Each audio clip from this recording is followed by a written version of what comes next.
সুপ্রিয় দর্শক, কেমন আছেন সবাই? আশা করি সবাই ভালো আছেন। আজকে আমি আপনাদের সাথে শেয়ার করব কিভাবে পারফেক্টভাবে ঝরঝরে পোলাও রান্না করা যায়।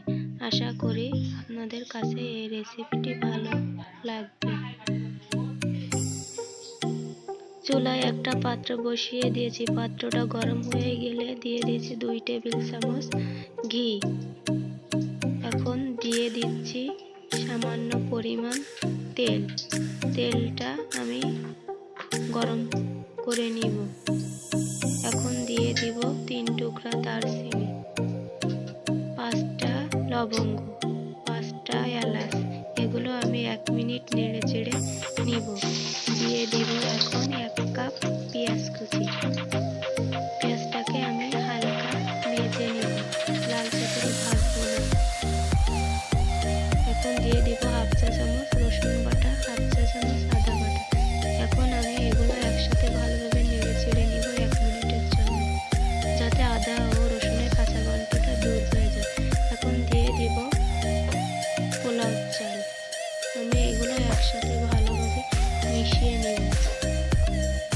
এগুলো আমি ভালোভাবে নেড়ে চেড়ে দিব। পোলাও চালটাকে আমি আগের থেকে আধা ঘন্টা পানিতে ভিজিয়ে রেখে পানি ঝরিয়ে নিয়েছি। এখন আমি ভালোভাবে নেড়ে চেড়ে দিব।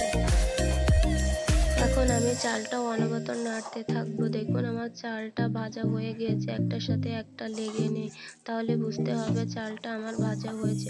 এখন দিয়ে দেব পরিমাণ মতো গরম পানি। এখানে আমি 1 কেজি চালে 2 কেজি গরম পানি দিয়েছি। এখন দিয়ে দিব আগে থেকে গুলে রাখা গুঁড়া দুধ। দিয়ে দেব পরিমাণ মতো লবণ। দিয়ে দিব 1 চা চামচ কাঠবাদাম বাটা। এগুলো আমি একসাথে ভালোভাবে মিশিয়ে নিব। এখন দিয়ে দিব 1 টেবিল চামচ কেওড়া জল। এগুলো আমি নেড়ে চেড়ে দিব। এখন 5 মিনিটের জন্য ঢাকনা দিয়ে ঢেকে দিব। 5 মিনিট পর ঢাকনাটা উঠিয়ে আমি পোলাওটাকে নেড়ে চেড়ে দিব। আবারও 10 মিনিটের জন্য আমি ঢাকনা দিয়ে ঢেকে দিব। 10 মিনিট পর ঢাকনাটা উঠিয়ে নিলাম। দেখুন আমার পোলাওটা হয়ে গিয়েছে। এখন আমি দিয়ে দিব 7 থেকে 8টি কাঁচামরিচ।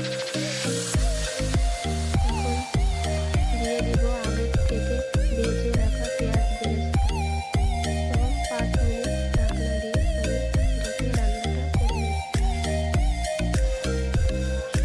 এই রেসিপিটি যদি আপনাদের কাছে ভালো লেগে থাকে অবশ্যই একটা লাইক দিবেন, কমেন্ট করবেন এবং আমার চ্যানেলটিকে সাবস্ক্রাইব করে পাশে থাকা বেল আইকনটি ক্লিক করবেন, যাতে নতুন নতুন ভিডিও সবার আগে